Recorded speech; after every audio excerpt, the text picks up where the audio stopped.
After I refused to give my mom my inheritance, she ambushed me with lawyers.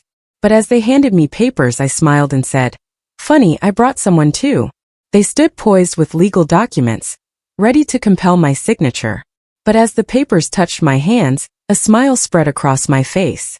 "How ironic," I declared. "I've brought someone along myself." The door opened. I never envisioned this scene, sitting opposite my own mother and the rest of my so-called family, witnessing their attempt to seize what was rightfully mine. Yet here I was. Let me recount how I arrived at this point. My father was the sole consistent parent in my upbringing. He wasn't without flaws, but he was diligent, caring, and above all just. My mother, conversely, embodied selfishness and manipulation, always adopting the role of a victim. Their divorce occurred when I was 12, and frankly, it was the most beneficial outcome for him. I recall the day he shared the news of their separation. We were on the back porch, the summer warmth radiating from the wooden steps. Dad sat with his hands clasped between his knees, his gaze fixed on the ground. "Son," he began, his voice thick with emotion, "your mom and I won't be living together anymore." It wasn't a shock. For months I'd overheard their late-night arguments, the shouting, the slamming doors, and the subsequent cold silence at breakfast. More often than not, I'd found my father asleep on the sofa. "Is it because of money?" I inquired. Even at 12, I recognized that finances were a significant source of their discord. Mom always desired more than we possessed, more than Dad could provide with his contractor's earnings. Dad looked at me surprised. "You've been paying attention, haven't you?" He sighed, placing a hand on my shoulder. "It's more complex than that, but yes, that's part of it. Your mom and we seek different things from life." What he omitted, but what I would grasp years later, was that my mother yearned for a lifestyle she felt entitled to. My father was a dedicated, honest man, but he wasn't going to amass millions constructing homes, and for her that wasn't enough. The divorce exacted a heavy toll on my father, both financially and emotionally. My mother extracted every possible dime, demanding alimony that strained his budget. Yet, he never uttered a complaint to me. He worked extra hours, took on additional jobs, ensuring I never felt the pinch. During my weekend visits, he was present in a way he couldn't always be when they were together. We undertook projects in his garage, fished at the lake, or simply watched basketball games, comfortable in our shared quietude. At my mother's residence, things were different. 6 months after the divorce was finalized, she had already met Richard, a real estate developer with abundant wealth. Suddenly, she resided in a house 3 times the size of our former home, drove a luxurious car, and vacationed in destinations my father and I could only dream of. My half-siblings arrived a few years later, first Emily, then Tyler, and they became the epicenter of my mother's world, perfect children for her perfect new existence. I observed my mother's metamorphosis to conform to Richard's world. Her hair became blonder, her attire more costly, her laugh higher and more affected.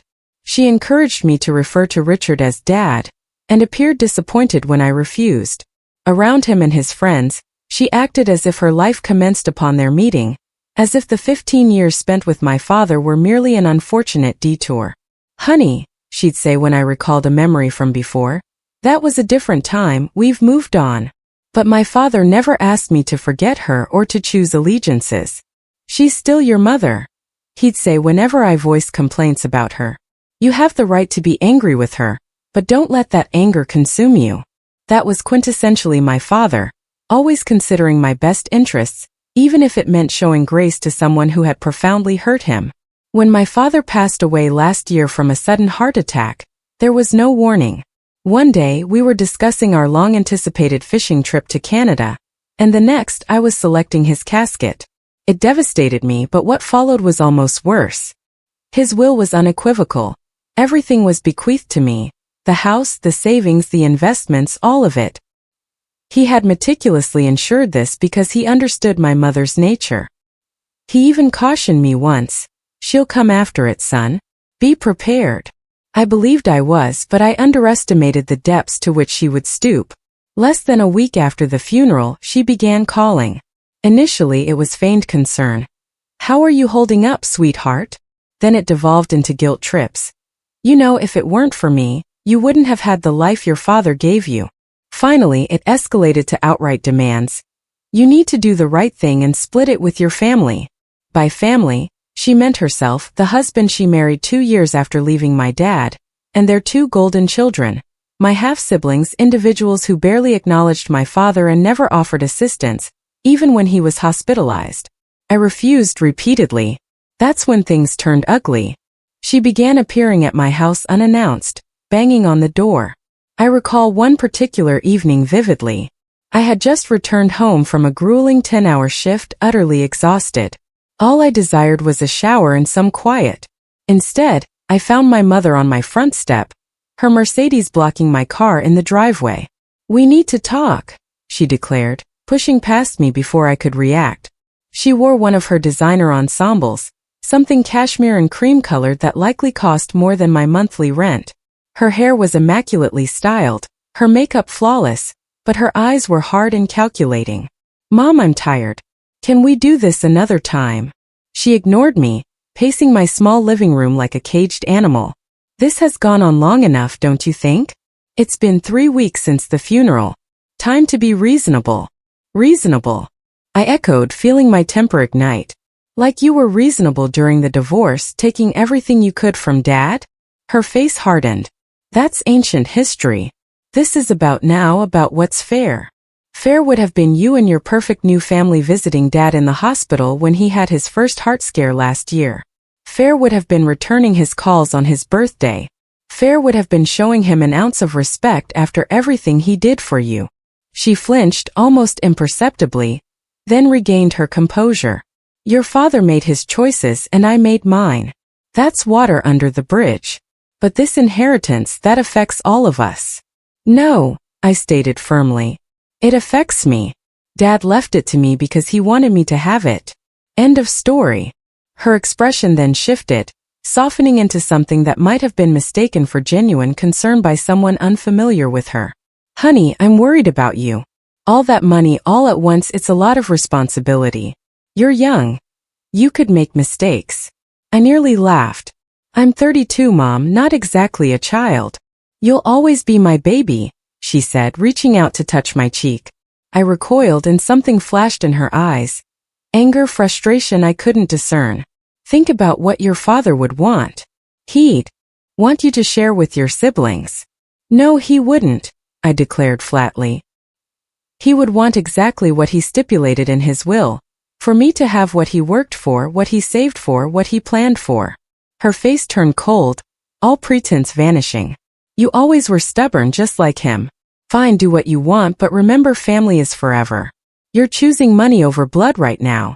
"That's rich coming from you," I retorted, walking to the door and holding it open. "Wasn't that exactly what you did when you left?"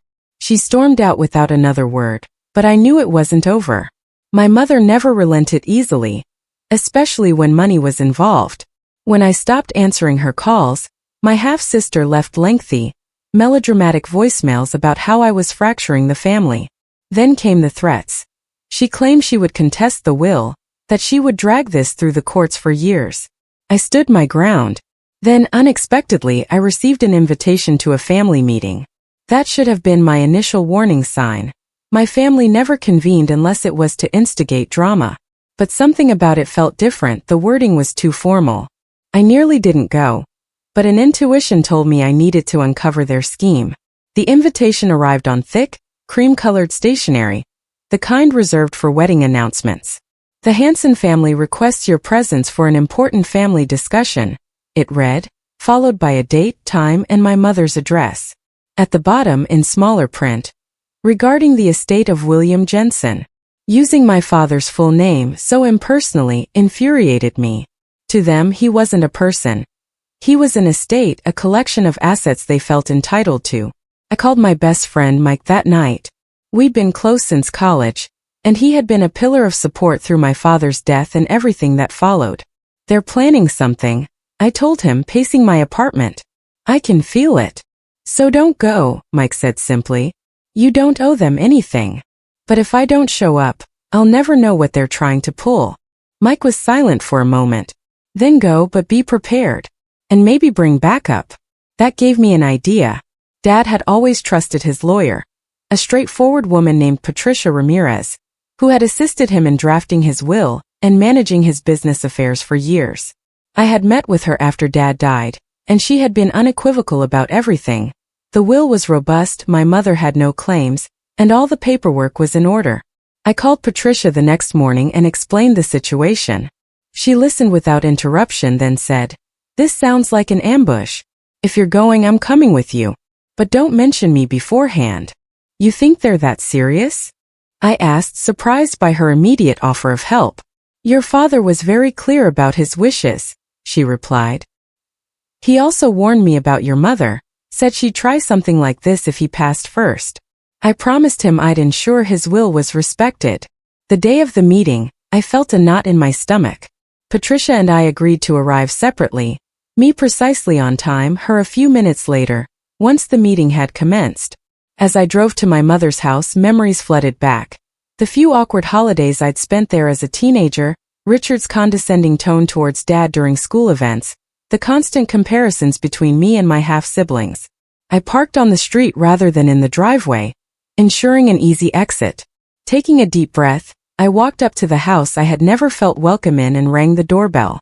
The moment I stepped into my mother's house that day, I knew I had walked into an ambush. The living room was arranged like a courtroom. My mother occupied the center, next to her husband, both radiating smugness. My half-siblings were also present, looking far too pleased with themselves. And then there were the two men in suits, lawyers. I didn't even receive a greeting. One of the lawyers rose and announced, "We're here to discuss the proper distribution of your father's assets." I almost walked out. "Proper distribution?" He handed me a thick stack of papers. "This is a revised agreement. It outlines a fair division of the inheritance among all immediate family members." I thumbed through it. They sought 75% of everything. The house, the savings, even my dad's car. I looked up at my mother. "You have got to be kidding me." She sighed dramatically, as if I were a disobedient child. "This is the best solution for everyone. You don't need all of it. Be reasonable." Reasonable? They intended to seize everything my father had worked for, everything he had left for me, and they expected me to simply yield. I took a deep breath and smiled. "Funny," I said, tossing the papers onto the coffee table. "I brought someone too." The door swung open and in walked my lawyer.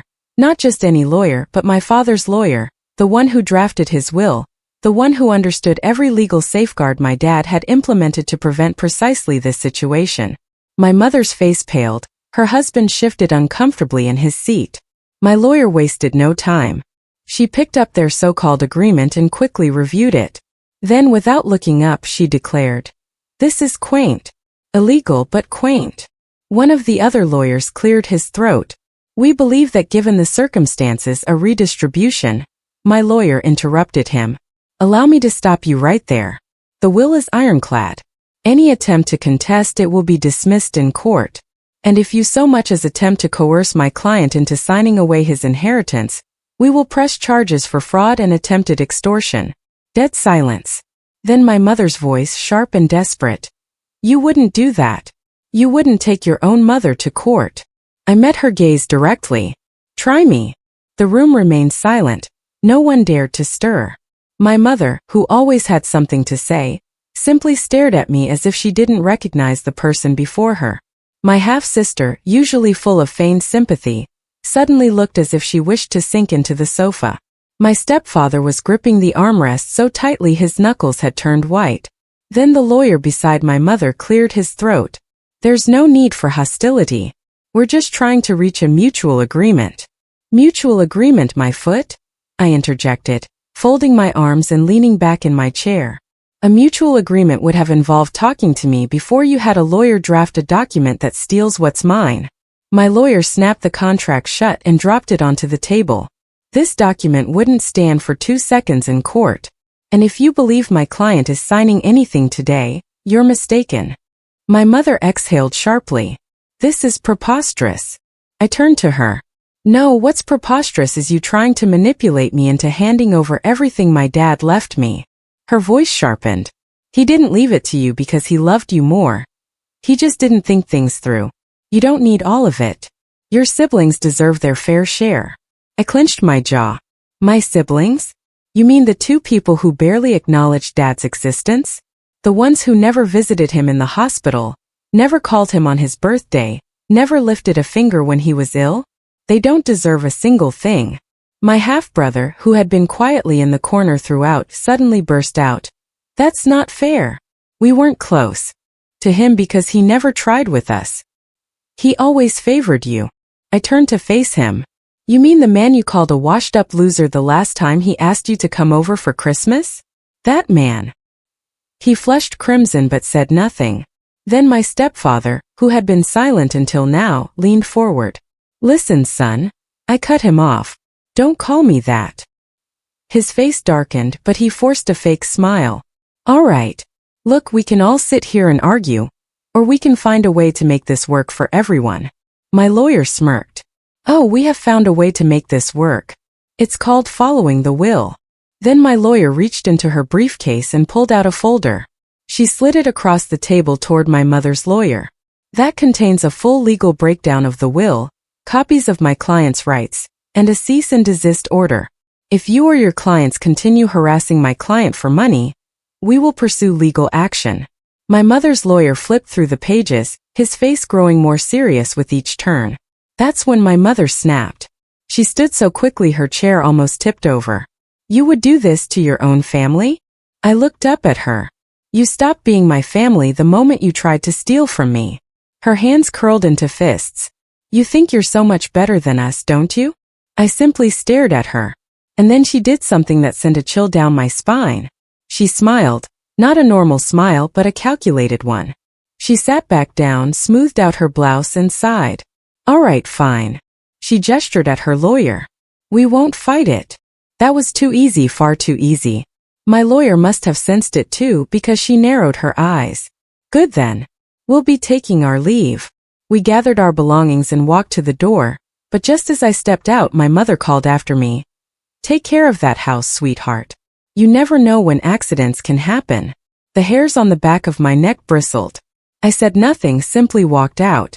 But as I drove home her words echoed in my head. Something was amiss, and I was about to discover the extent of my mother's malice. In the car, Patricia glanced at me, concern etched on her face. That was a threat, she stated bluntly. You heard it too, right? I nodded, my hands tightly gripping the steering wheel. She's never been one to lose gracefully.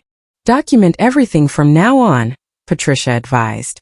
Any calls, texts, emails, save them all. If she shows up at your place, record it. If anything happens to the house or your property, report it immediately. You think she'd actually do something? I asked, though I already knew the answer. Patricia's expression was grim. Your father thought so. That's why he made sure the will was airtight. He was protecting you even after he was gone. That night I sat in my apartment surrounded by my dad's papers, insurance policies, bank statements, property deeds. Everything was in order, precisely as he had left it. I found myself looking at a photo of us from my college graduation. Dad, tall and proud in his best suit, arm around my shoulders, beaming at the camera. Mom hadn't bothered to show up that day, claiming Emily had a dance recital she couldn't miss. I'll make you proud, Dad, I whispered to the photo. I won't let them take what you built. I barely slept that night. My mother's words kept replaying in my head. Take care of that house, sweetheart. You never know when accidents can happen. It wasn't merely a comment, it was a menace. I tried to dismiss it, perhaps she was just being overly dramatic, attempting to frighten me into second-guessing my decision. But something in her eyes told me otherwise. The next morning I went to check on the house. I hadn't moved in yet. Too many memories lingered, but I intended to eventually. It was still my dad's place, and the thought of someone else living there felt wrong. I pulled into the driveway and immediately felt my stomach plummet. The front door was wide open. I knew for a fact I had locked it. I stepped inside, my heart pounding. The house had been ransacked. Couch cushions slashed open, drawers pulled out and dumped onto the floor, my dad's framed photo shattered, and in the middle of the living room, written in red spray paint across the wall, was one word: thief. I clenched my fists. I didn't even need to guess who was responsible for this. I pulled out my phone and called the police. While waiting, I checked the rest of the house. The damage was extensive, but nothing appeared stolen. This wasn't a robbery, it was a message. Walking through the wreckage of Dad's home felt like experiencing a second loss. Every broken picture frame, every slashed cushion, every overturned drawer was an act of violation. In his bedroom I found the closet ransacked, his clothes strewn on the floor, some of them cut to shreds. His toolbox in the garage had been emptied, hammers and screwdrivers scattered across the concrete. Even the garden shed hadn't escaped. Bags of soil had been ripped open, plant pots smashed. But it was the kitchen that affected me most deeply.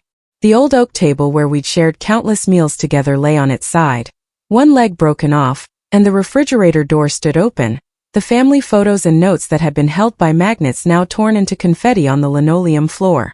I knelt down, picking up the fragments, and found a piece of a photo from my high school graduation. Just Dad's smile in one eye, the rest of it gone. That's when the tears came, hot and sudden.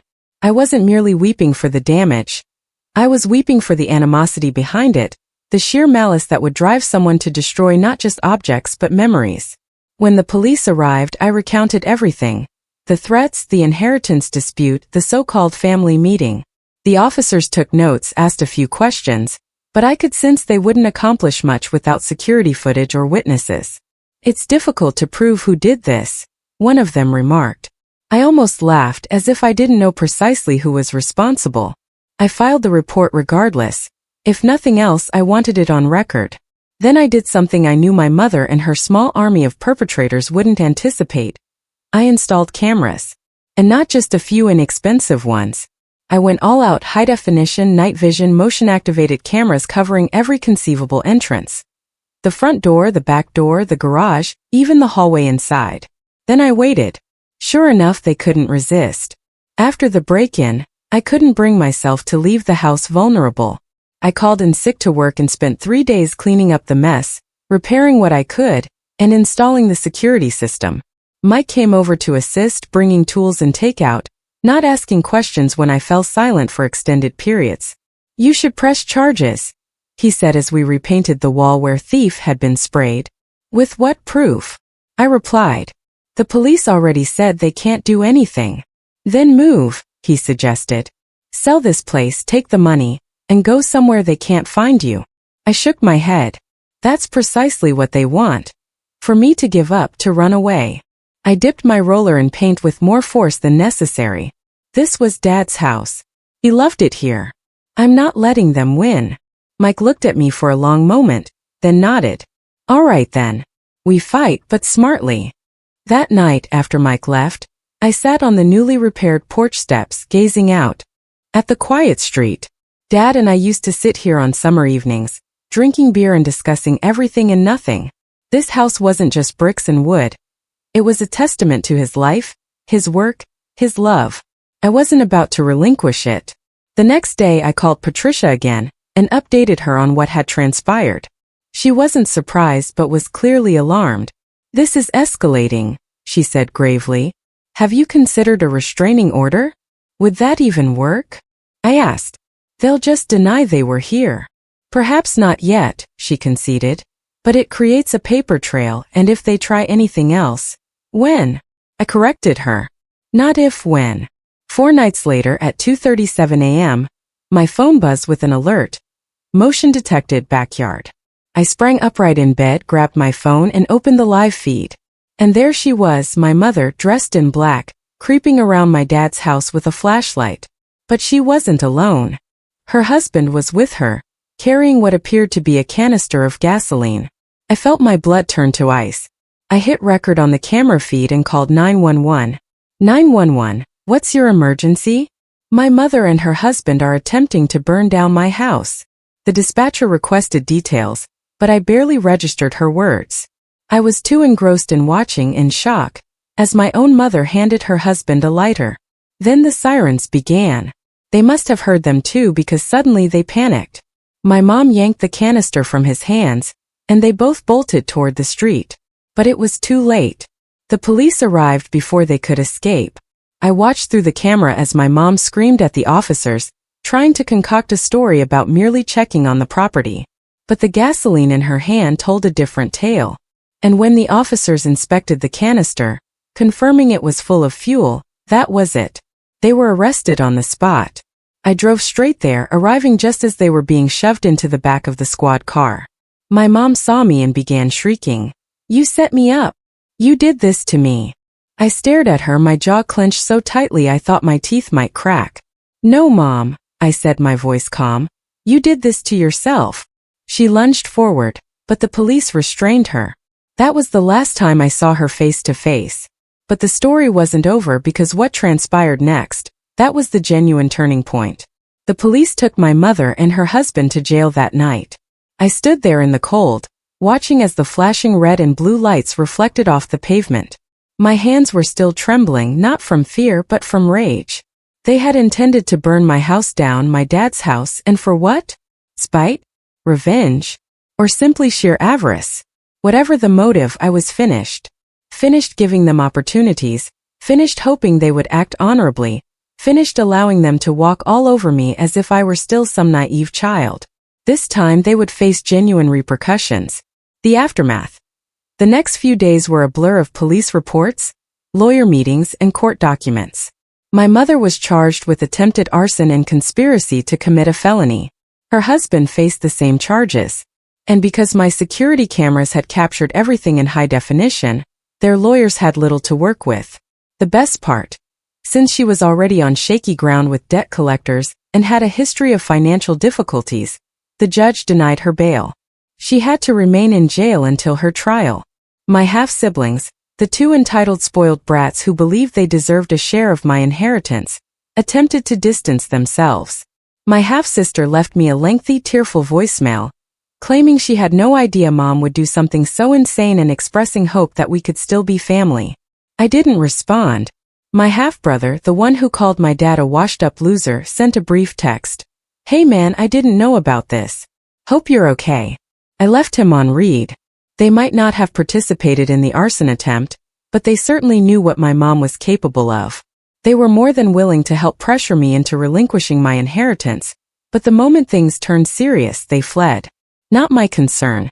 The trial. It took about 6 months for the case to go to court. My mother tried everything to evade it. She claimed she had no idea there was gasoline in the canister, that she was merely checking on the house because she was worried about me. Then she shifted tactics, claiming I had set her up, that I had lured her there and planted evidence to make it appear like arson. That theory disintegrated when the prosecutor played the security footage for the jury. There she was, clear as day, holding a flashlight, indicating where her husband should pour the gasoline. There he was, pulling a lighter from his pocket. The jury deliberated for less than 2 hours before reaching a verdict. Guilty. She was sentenced to 10 years in prison. Her husband received 12, as he was the one actually holding the lighter. They both attempted to appeal, they lost. Justice served. With them gone, I finally experienced peace. No more threats, no more late-night calls, no more stress. I maintained the house, repaired the damage, replaced the broken photos of my dad. I even framed a copy of the cease and desist order my lawyer sent them, simply as a reminder of how far they went and how much they lost. As for my half-siblings, I never spoke to them again. Last I heard, my half-sister was buried in credit card debt, and my half-brother was bouncing between jobs, still blaming everyone else for his problems. Not my concern. They made their choices just as my mother did. And in the end, they all received precisely what they deserved. After everything settled, I finally moved into Dad's house, our house now. Felt right, continuing what he began. Every morning, I have coffee on the porch where we used to sit. Every evening, I work in his garage, finishing projects he never completed. It's not the life I anticipated, but it's the one I'm building brick by brick, memory by memory. Sometimes I ponder what might have happened if Mom had simply been decent, if she had respected Dad's wishes, if she had acted like family instead of a scavenger circling his legacy. But then I remember what Dad always said. You can't control what others do, son, only how you respond. I like to believe I responded as he would have wanted. Standing my ground, protecting what he built, and most importantly, not allowing bitterness to consume me as it consumed her. Patricia still checks in occasionally. Your father would be proud, she told me the last time we spoke. Think she's right. As for the inheritance, I've invested most of it just as Dad would have. Some went to charitable causes he championed. The rest is for the future, perhaps a family of my own someday. A family built on affection and respect, not greed and entitlement. That's the true legacy Dad left me. Not the money or the house, but the example of how to live with integrity, even when it's difficult, especially when it's difficult. And that's worth more than anything my mother ever tried to steal.